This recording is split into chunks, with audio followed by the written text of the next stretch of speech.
오늘의 말씀은 사도행전 13장 26절에서 41절 말씀입니다. 형제들아, 아브라함의 후손과 너희 중 하나님을 경외하는 사람들아, 이 구원의 말씀을 우리에게 보내셨거늘 예루살렘에 사는 자들과 그들 관리들이 예수와 및 안식일마다 외우는 바 선지자들의 말을 알지 못하므로 예수를 정죄하여 선지자들의 말을 응하게 하였도다. 죽일 죄를 하나도 찾지 못하였으나 빌라도에게 죽여달라 하였으니 성경에 그를 가리켜 기록한 말씀을 다 응하게 한 것이라. 후에 나무에서 내려다가 무덤에 두었으나 하나님이 죽은 자 가운데서 그를 살리신지라.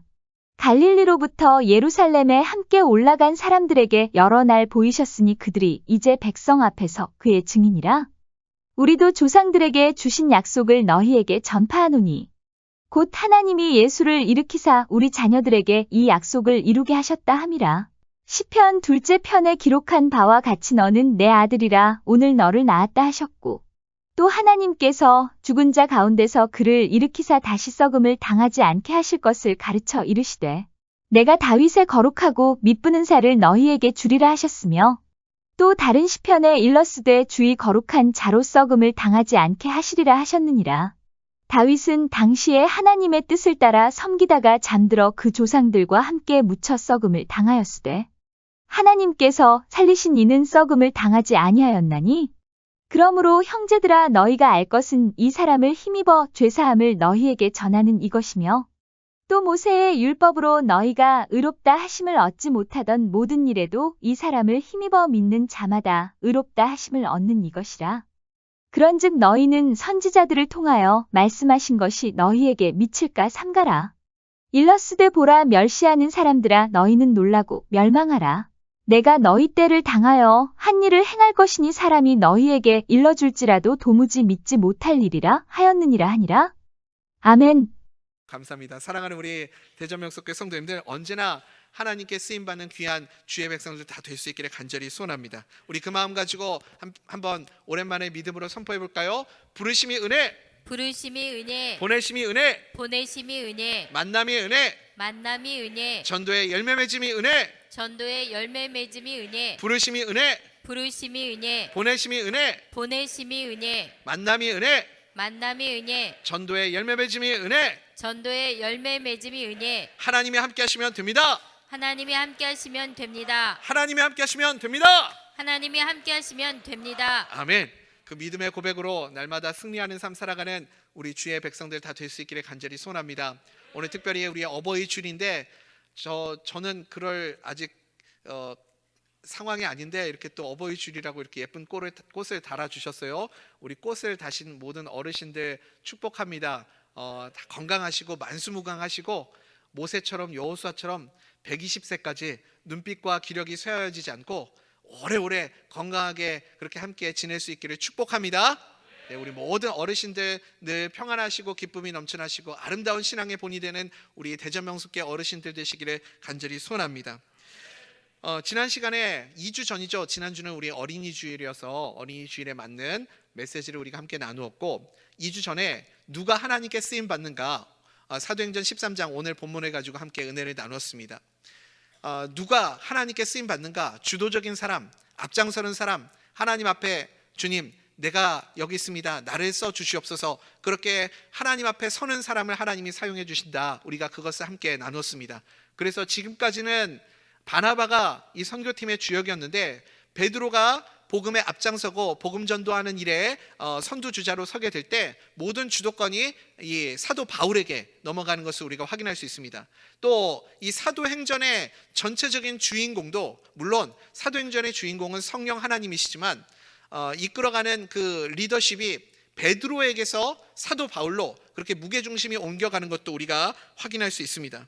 지금 오늘 사도 바울이 오늘 읽은 본문에서 비시디아 안디옥에서 첫 번째 복음 설교를 했었던 그 내용 아닙니까?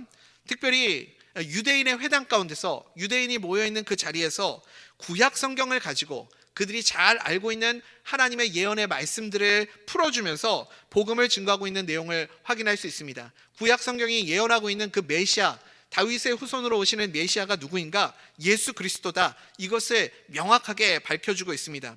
그래서 여러분, 이 설교가 사도 바울이 이제 하나님께 쓰임받는 영적 주도권을 갖게 되는 첫 번째 복음 설교로서의 의미도 있지만 더 중요한 것은 무엇이냐면 이 신학적으로 굉장히 중요한 의미가 있어요. 왜냐하면 우리가 복음을 전할 때 어떻게 우리가 복음을 전해야 할 것인가, 어떤 방법론을 가지고 전도해야 될 것인가, 그것에 대한 아주 정석적인 틀을 제공해주는 내용이 오늘 사도 바울의 복음 설교입니다. 그래서 오늘 이 말씀을 통해서 우리도 이 전도의 방법론을 사도 바울의 지혜를 통해서 배울 수 있게 되기를 간절히 소원합니다. 오늘 본문은 우리가 전도할 때 어떻게 전도해야 될 것인가, 그 틀을 우리에게 보여주고 있습니다. 특별히 그래서 오늘 본문을 한 4가지 부분으로, 4파트로 나눠서 함께 그 흐름을 확인해 보려고 합니다. 첫 번째 파트는 17절부터 22절, 우리가 읽지는 않았지만 17절부터 22절까지의 내용인데, 구약 성경에 기록된 이스라엘의 역사, 이스라엘의 모든 지금까지의 히스토리를 쭉 요약을 해주고 있습니다. 지금 사도 바울이 어디에서 복음을 전하고 있어요? 유대인의 회당이죠. 유대인의 회당은 유대교를 믿는, 그러니까 구약의 정통한 유대인들이 모여있는 장소 아닙니까? 거기에서 구약 성경의 내용을 이렇게 쭉 훑어주고 있다라는 것은 무엇을 의미하냐면, 그들이 너무나도 잘 알고 있는 내용, 다 알고 있는 것들, 그들이 공감할 수 있는 것을 가지고 이 대화의 물꼬를 열고 있다라는 것을 우리가 확인할 수 있습니다. 그러니까 출애굽의 스토리, 그리고 광야에서 하나님이 이스라엘 백성들을 어떻게 이끌어 주셨는지에 대한 내용들, 그리고 사사들의 스토리들, 또 사울 왕과 다윗 왕, 또 왕가의 이야기들, 그리고 이런 내용들, 선지자들의 예언들을 언급하고 있습니다. 지금 어디에서 사도 바울이 이 복음을 전하고 있다고 그랬죠? 유대인의 회당이라고 그랬죠. 그러니까 유대인들이 너무나도 잘 알고 있고 익숙하게 들어왔던 그 내용들을 먼저 말하면서 그들과 무엇을 하고 있냐면 공감대를 형성하고 있다는 거예요. 공감대. 지난주까지 우리가 작정한 VIP 전도 대상자들 있지 않습니까? 257여 명의 영혼들을 우리가 지금 작정하고 있습니다. 그냥 이제 작정했으니까, 또 우리가 함께 기도했으니까, 또 선물도 드렸으니까 이제는 가가지고 복음 전하면 되겠지, 불도저처럼 가가지고 예수 천당 불신지옥, 안 믿으면 당신 지옥 가니까 무조건 교회 나오세요, 이러면 여러분 그분의 마음이 열릴까요, 안 열릴까요? 물론 성령님이 강권적으로 역사하여 주셔서 또 그렇게 전도해도 전도가 되는 분들도 계시긴 계십니다. 그렇지만 우리가 먼저는 사도 바울의 지혜, 오늘 이 복음 설교를 통해서 사도 바울이 어떻게 그들에게 다가가고 어떻게 그들의 마음 문을 열게 하고 복음을 전했는지, 그것을 우리가 함께 배우기를 원합니다. 사도 바울은요, 어느 지역에 가든지 먼저 이 공감대를, 그러니까 공통 분모를 만드는 것을 굉장히 중요하게 여겼던 사람입니다. 우리도 이것을 기억해야 되겠죠. 전도할 때 제일 중요한 게 첫 번째 단계가 뭐라고요? 공통 분모를 만들어라 라는 겁니다. 실제로 사도행전 17장에 가서 보면요, 사도 바울이 아덴이라는 곳에 가거든요. 우리에게는 아테네라는 도시로 더 익숙한 도시지 않습니까? 그리스의 아테네 하면 딱 머릿속에 떠오르는 게 뭐예요? 그리스의 신들, 로마 신화 속에 나오는, 그리스 로마 신화 속에 나오는 신들 이야기들을 우리가 잘 알잖아요. 어렸을 때 우리도 그리스 로마 신화 책들 다 한두 권씩 읽어보지 않으셨습니까? 우리 대전명석교 성도님들은 오직 성경이시군요. 네, 그래요. 저만 읽어본 것 같습니다. 어쨌든 사도 바울이 그 아테네에 가서 그렇게 그리스 로마 신화들로 잘 알려져 있는 온갖 신들이 다 모여있다고 알려져 있는 그 아테네에 가서 복음을 전하고 있습니다. 처음에 사도 바울이 그곳에 가가지고 복음을 전할 때 뭐라고 했을까요? 뭐라고 말문을 열었을까요? 니들이 믿고 있는 신들 다 가짜다, 야 이 우상 숭배하는 놈들아, 지옥 갈 놈들아, 이 천인공돌 놈들아, 이러면서 전도를 시작했던 게 아니라는 거죠. 웃어주셔서 감사합니다. 예, 한 분이라도 웃어주시니까 제가 힘이 나네요. 그러니까 그냥 이렇게 직선적으로 얘기하면 마음이 얼마나 확 다치겠어요. 사도 바울도 알고 있죠. 이 그리스에 있는 수많은 신화 속에 나오는 신들이라고 말하는 것들, 이거 다 허상이고 다 가짜고 허구라는 것 알고 있죠. 그렇지만 사도 바울이 처음에 가서 그들에게 뭐라고 말을 시작하냐면, 너희들이 종교심이 많구나, 이렇게 시작을 하는 거예요. 너희들이 참 종교에 대해서 관심이 많구나. 신들에 대해서 너희들이 참 궁금해하는 것들이 많지라고 말하면서 일단 공감대부터 형성하는 거죠. 그리고 나서 진짜 참 신이 있는데 그 신이 누구인가? 예수 그리스도다. 이렇게 접근을 하는 겁니다. 그러니까 우리도 이 지혜를 배워야 되겠죠. 무턱대고 무작정 내가 내 마음에 그 복음의 열정 가지고 그 뜨거움 가지고 그냥 다 쏟아내고 싶지만 처음에는 마음문이 열릴 수 있는 시간을 줘야 됩니다. 그래서 대화도 하고 공감대도 형성하고 그리고 공통 분모를 만든 다음에 그리고 복음을 전하는 것, 이게 이런 지혜를 우리가 가질 수 있어야 되겠죠. 아직도 제가 기억나는 것 중에 한 가지가 제가 대학교 1학년이었는지 2학년이었는지 20살 때쯤이었던 것 같아요. 군대 가기 전에. 그때 이제 제가 서울에서 부천에서 서울로 이렇게 전철을 타고 지하철 1호선을 타고 이렇게 등하교를 했었던 때입니다. 그때 이제 전철을 타면 아침에 출근 시간, 바쁜 출근 시간이 지난 조금 늦은 아침 한 10시쯤 되었을 때 한산한 지하철을 타고 또 학교를 가고 있었어요. 제 앞에 공교롭게도 제 또래점처럼 보이는 아주 젊은 스님이 승복을 입고 앉아 계셨습니다. 그리고 그 옆에는 중년의 신사분께서 같이 앉으셔서 두런두런 이런 대화들을 나누고 계시더라고요. 저는 뭐 스님들을 만나볼 기회도 없지만 제 또래에 그렇게 젊은 스님이 계신다는 게 굉장히 신선하게 느껴지더라고요. 제가 뭐 언제 절에 한번 가본 적이 있었겠습니까? 태어날 때부터 엄마 뱃속에서부터 교회를 다녔으니까 뭐 절 근처도 가볼 기회가 없었겠죠. 그러니까 스님 자체가 저한테는 너무 신기한 거예요. 제가 뭐 가본 절이라고 하면 경주의 불국사 정도 가봤겠죠. 그러니까 이 젊은 제 또래에 이렇게 저랑 똑같은 어리디 어린 그 청년 스님이 앉아 계시니까 눈에 계속 그분이 들어왔어요. 그렇게 그분이 어떤 대화를 나누고 계시고 또 어떤 생각들을 갖고 있는가 좀 궁금해서 귀를 기울이고 안 듣는 척하면서 그분의 대화를 제가 엿듣고 있었습니다. 근데 저쪽 지하철 저쪽 끝 칸에 이렇게 문이 드르륵 열리더니 어떤 중년의 여성분께서 성큼성큼 칸으로 전철 칸 안으로 들어오셨어요. 그러면서 앉아 계신 분들 한 분 한 분을 이렇게 지목하면서 기도를 굉장히 많이 하신 목소리 있잖아요. 많이 하신 분의 그 특유의 목소리로 복음을 전하기 시작하는 거예요. 회개하라 천국이 가까웠느니라. 주 예수를 믿으라. 그래야만 너와 내 집에 구원을 얻으리라 하면서 한 분 한 분을 이렇게 지목을 하면서 전도를 하시기를 시작하는 거예요. 근데 그분의 그 전도하는 그 모습을 보면서 제 마음 한켠에 약간 불안함이 들더라고요. 야, 저분이 저 스님을 만나면 이것도 싸우는 거 아니야? 뭐라고 하는 거 아니야? 약간 불안한 거예요. 근데 이 언제나 우리의 그 불안함은 틀리지가 않잖아요. 그래서 한 분 한 분 이렇게 하시면서 한 칸 한 칸 다가오기 시작하는데 결국은 제 앞에 계신 스님 앞까지 오게 되셨어요. 그래서 그 여성분이 딱 이렇게 그 스님 앞에 정면으로 딱 버티고 서더니 이렇게 말씀하시는 거예요. 사탄아 물러가라, 사탄아 물러가라. 거기에 앉아 계신 모든 분들이요, 그 앞에 계신 스님을 포함한 모든 분들이 너무 민망한 거예요. 그 상황이 어쩔 줄을 모르겠는 거예요.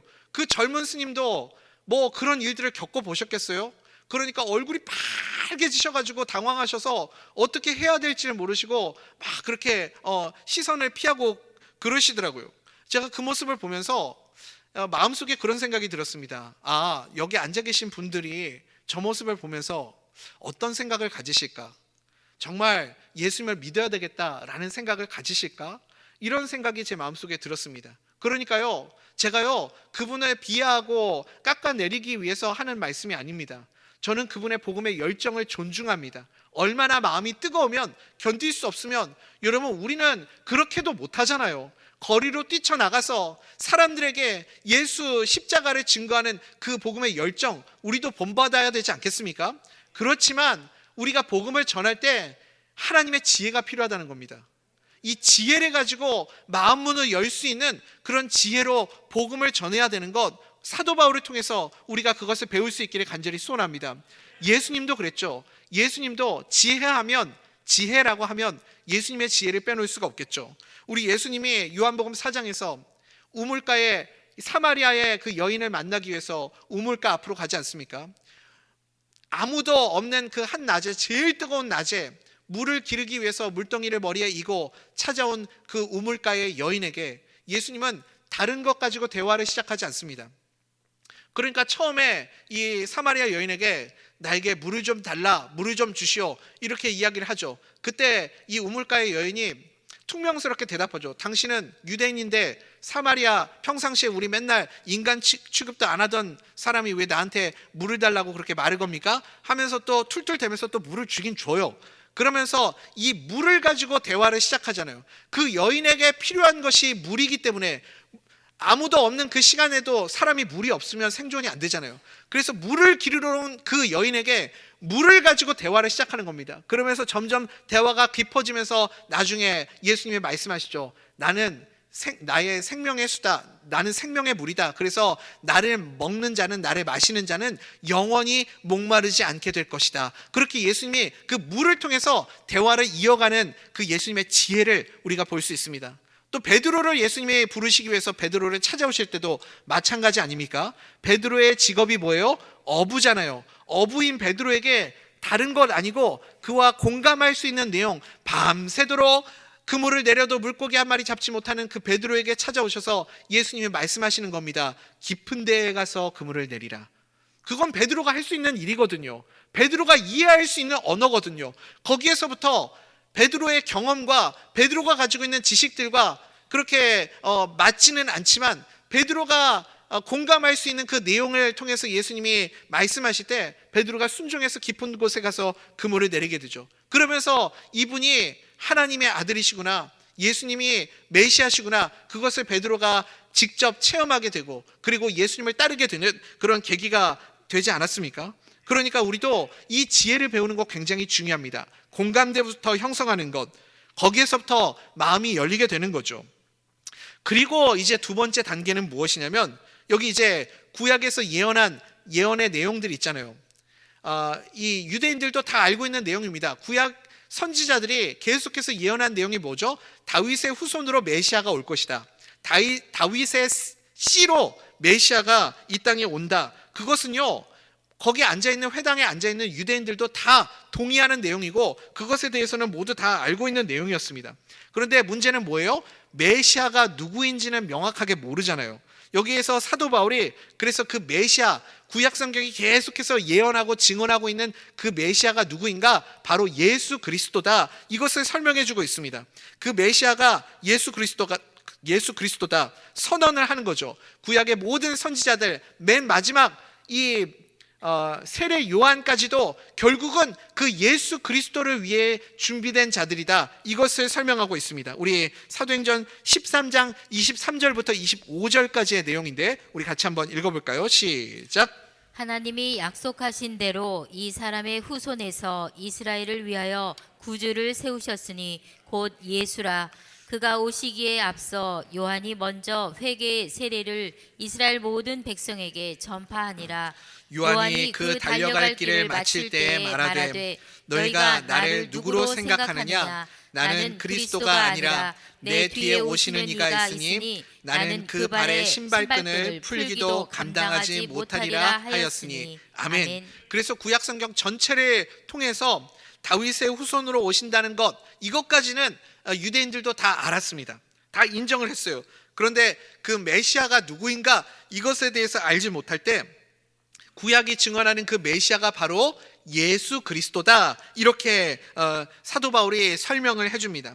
공감대를 형성하고 그 다음에 예수님을 전하는 거죠. 그리고 나서 세 번째 단계가 무엇인가? 그 메시아 예수님이 이 땅에 오셔서 한 일이 무엇인가?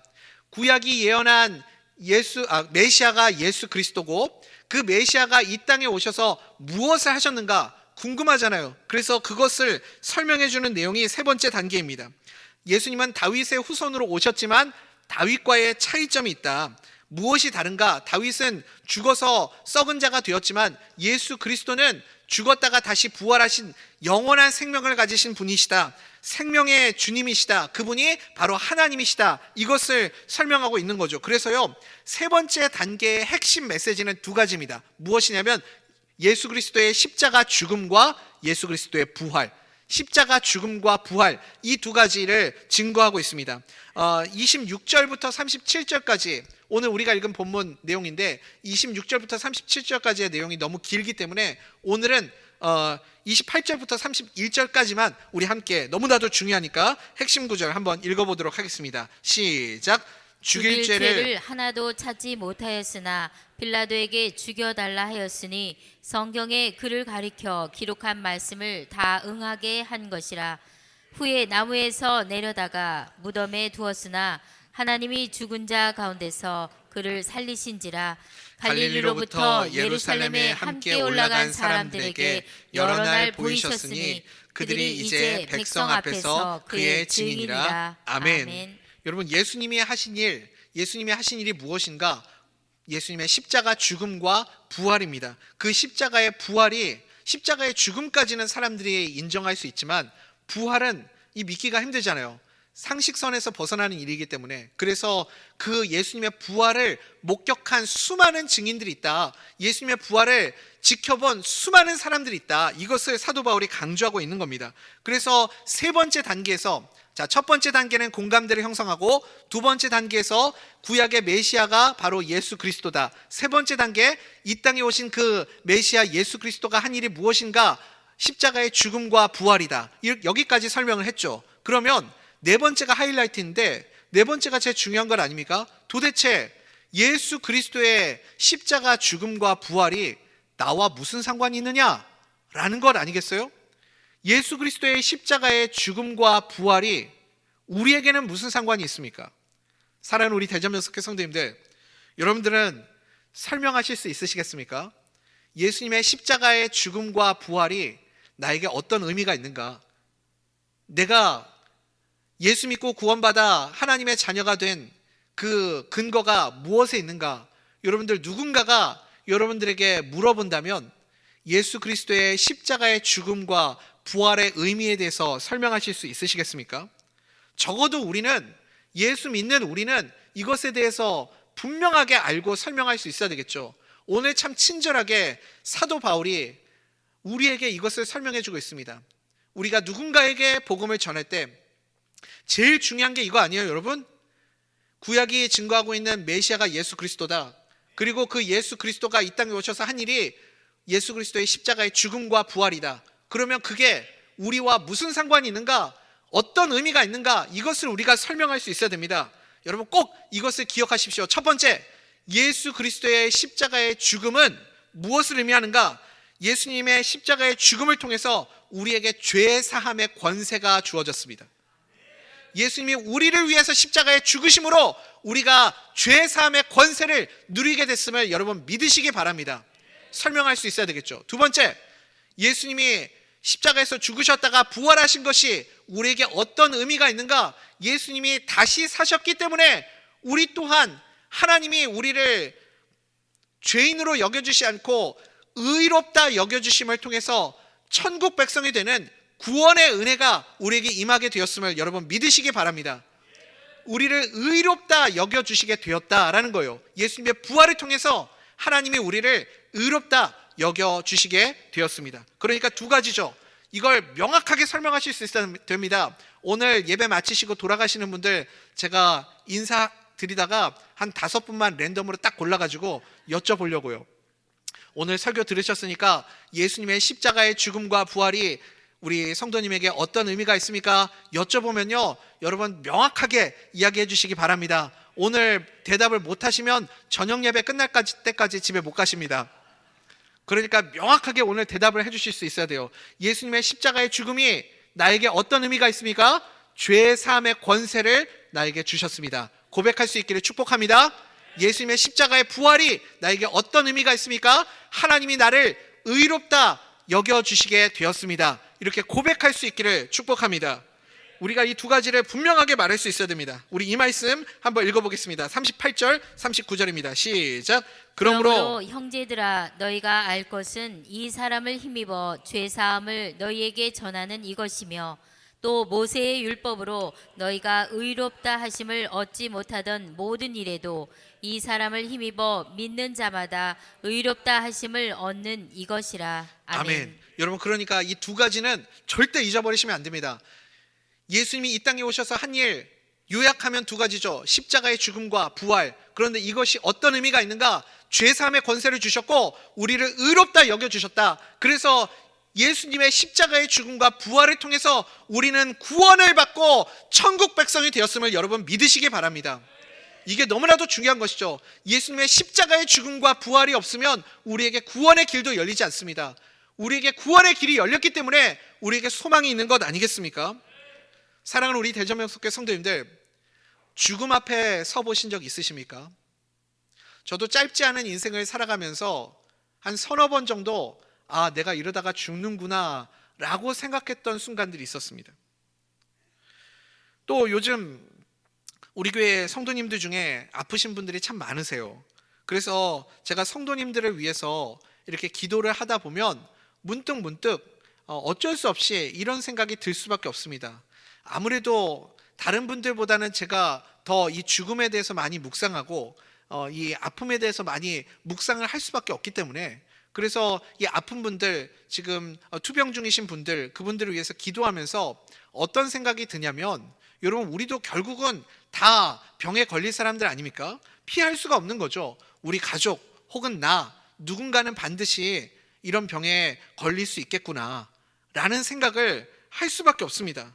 누구에게나 다 병이 찾아오고 피할 수 없는 질병들을 마주해야 하는 순간들이 찾아오지 않습니까? 그래서 저도 그런 생각을 할 때마다 저 스스로를 한번 돌아보는 거죠. 만약에 내가 검진을 받았는데 의사 선생님이 저에게 이 결과를 이야기를 해주는 거죠. 어떤 참 치료하기 힘든 병에 걸렸습니다. 암에 걸렸습니다. 뭐 이런 이야기들을 듣게 될 때 나는 과연 어떻게 반응할까? 내가 그 이야기를 들으면서 어떤 반응을 보일까라는 생각을 자주 하곤 합니다. 그러면서 제가 든 생각은 이거예요. 솔직하게 말씀드리면 뭐 그런 병에 걸렸다고 해서 당장 죽을 만큼 아프고 고통스러운 것은 아니기 때문에, 그래서 그냥 뭐 할 수 있는 만큼, 힘이 있는 만큼은 그냥 제가 했었던 대로 생명을 살리는 일, 복음을 전하고 또 영혼들을 위해서 헌신하는 이 일들을 계속해서 할 것 같다라는 생각이 들었습니다. 그러니까 아파도 할 수 있는 데까지는 지금처럼 그렇게 일상을 살아갈 것 같더라고요. 그렇게 일상을 살다가 결국은 마지막에 죽음을 맞닥뜨리는 순간이 오지 않겠습니까? 언젠가는 아무리 피하려고 애를 써도 우리가 결국은 우리 모두가 다 죽음을 맞이하는 순간이 찾아옵니다. 여러분 그 마지막 그 순간, 내 마지막 호흡이 끝나는 그 순간, 그래서 죽는 순간에는 여러분 어떤 생각을 하실 것 같으세요? 무엇을 붙잡으실 것 같습니까? 저는 그 묵상을 자주 합니다. 내가 마지막 순간에 무엇을 생각할 것인가? 그래서 제가 이제 종종 그 순발력을 키우기 위해서 늘 기도하는 게 뭐냐면, 무의식 중에 마지막에 이제 이렇게 그 사경을 헤매는 순간에는 의식이 거의 없잖아요. 그럴 때는 이제 좀 본능적으로 평상시에 하던 말들이 나올 텐데, 평상시에 내가 늘 이 복음의 말을 하고 생명의 말을 하고 그래야 그때도 그런 십자가를 말하고 복음을 말하고 예수님을 말하지 않겠습니까? 제가 늘 기도하는 게 뭐냐면, 건강검진 받을 때 이 수면 마취 하잖아요. 수면 마취하고 깰 때 깨면서 그때 하는 말이 진심이라면서요. 그런 얘기 들어보셨어요? 막 횡설수설하고 어떤 분들은 내가 어디다가 몰래 그 돈 감춰뒀는데 그거 어디 있다고 막 다 고백하고 실토하고 막 그런 얘기 하잖아요. 그래서 주무시다가 이렇게 깨실 때 하는 말이 진심이다, 그런 얘기를 들었는데, 제가 늘 기도하는 게, 그래서 간호사 선생님한테 제가 물어보거든요. 제가 그래서 수면 마취 이렇게 자다가 깨면 할렐루야 하면서 깨는 게 제 기도 제목인데, 제가 한번 물어봤어요. 제가 일어나서 뭐라고 그랬냐고 그랬더니 너무 아파요 그랬대요. 그래서 어쨌든 여러분 마지막 순간에 우리가 잠들고 마지막 이제 주님의 부름을 받는 그 순간에 여러분 무엇을 생각하시겠어요? 그 순간에는 무엇을 붙잡으시겠습니까? 다른 거 생각할 겨를이 없잖아요. 뭐 내가 아직 못 갚은 카드 빚이 있는데 뭐 그런 생각 하시겠어요? 아니면 냉장고에 넣어둔 케이크 아직 다 못 먹었는데 그런 생각 하시겠냐고요. 그 순간에 우리 앞에 맞닥뜨리는 가장 중요한 문제는 다른 게 없죠. 구원의 문제밖에 없습니다.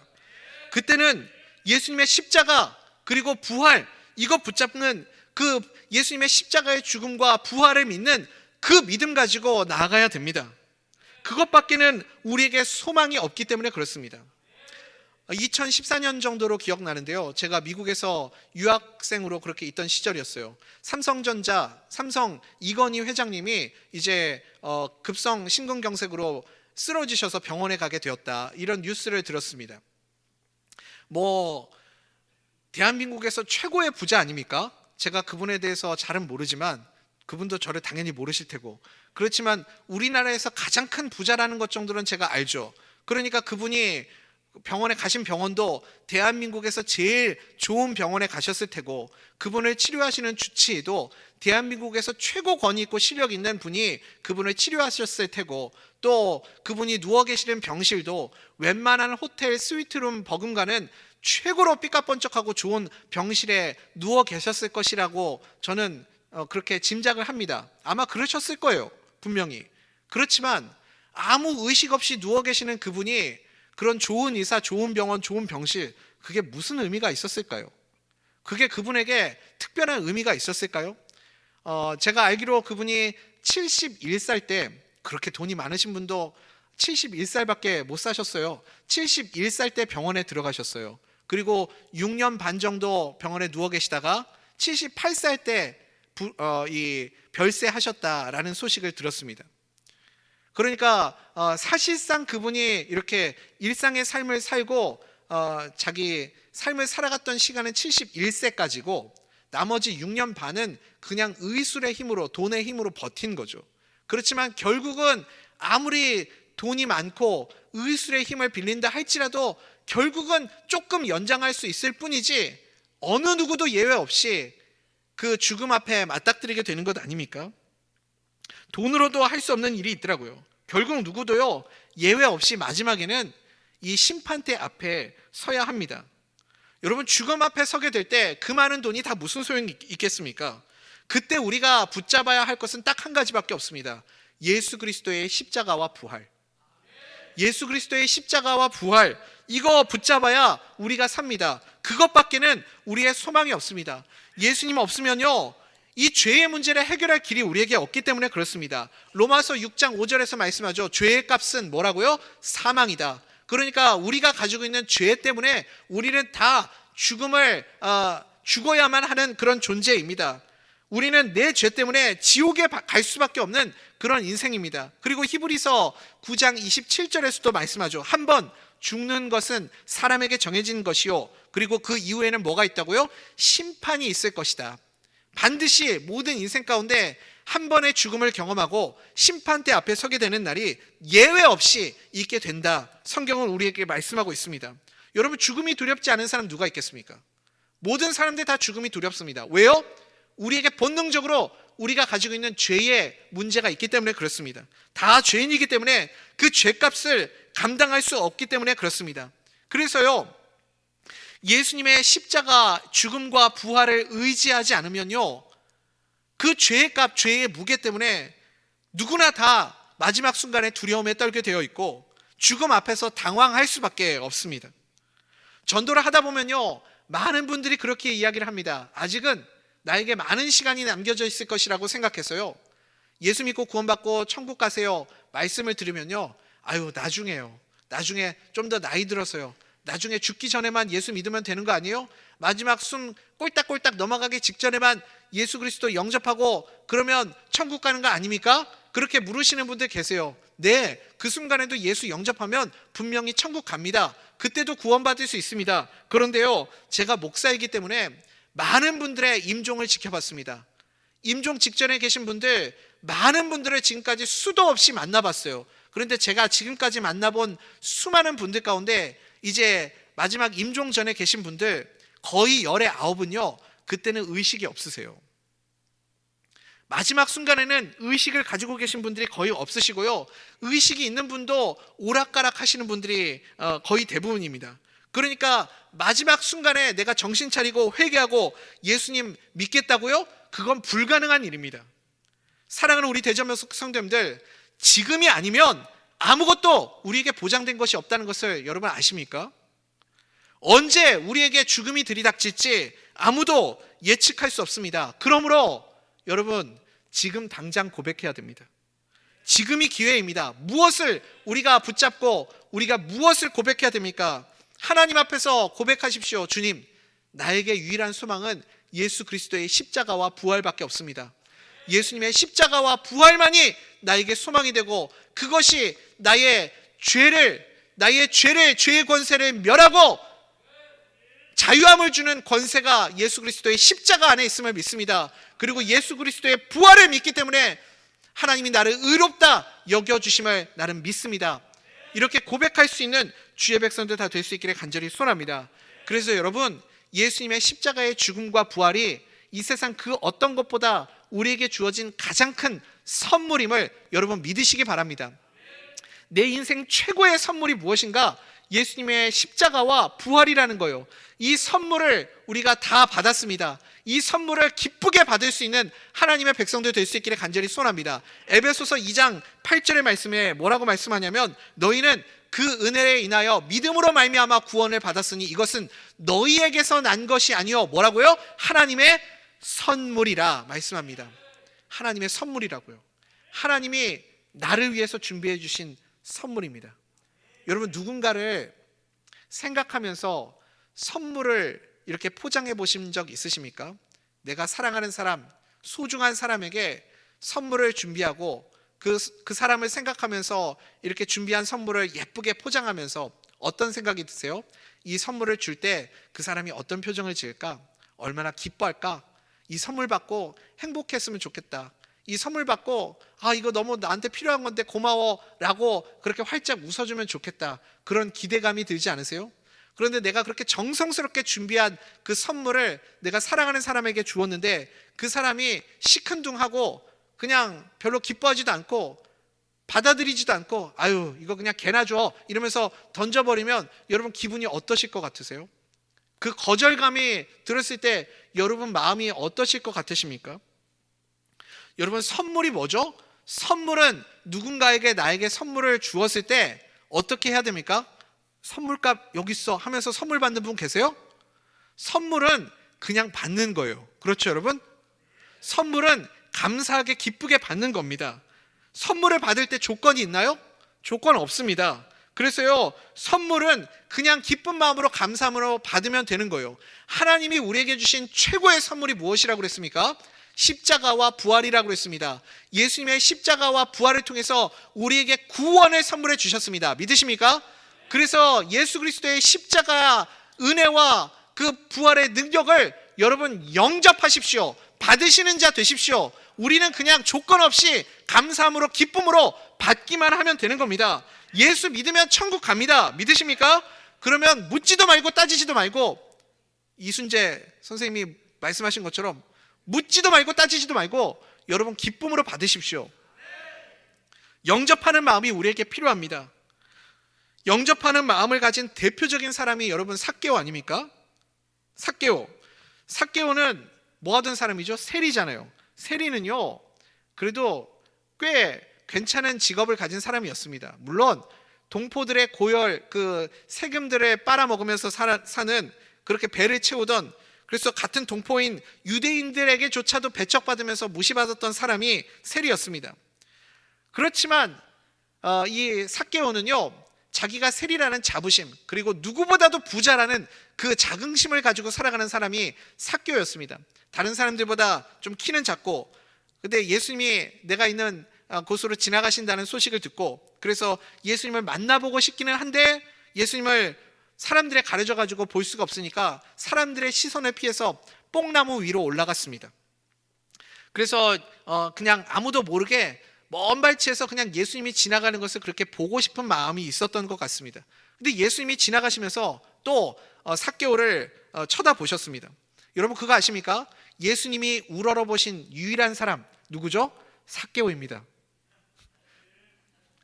예수님이 우러러본 첫 번째 사람이 삭개오예요. 그때 예수님이 뭐라고 그러십니까?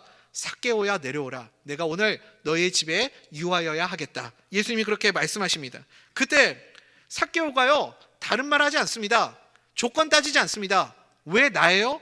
왜 나 같은 사람이요? 얼마면 되게, 이거는 원빈이죠. 얼마를 드리면 나에게 구원의 그 티켓을 주시겠습니까? 이렇게 말하지 않았어요. 예수님이 삭개오야 내려오라 말할 때 삭개오는 즉시 내려와서 예수님을 영접했습니다. 그러니 그 집에 구원의 은혜가 임하게 된 줄 믿습니다. 여러분, 구원은 다른 것 아닙니다. 자격이 있고 없고 그런 것 아니에요. 삭개오가 무슨 자격이 있습니까?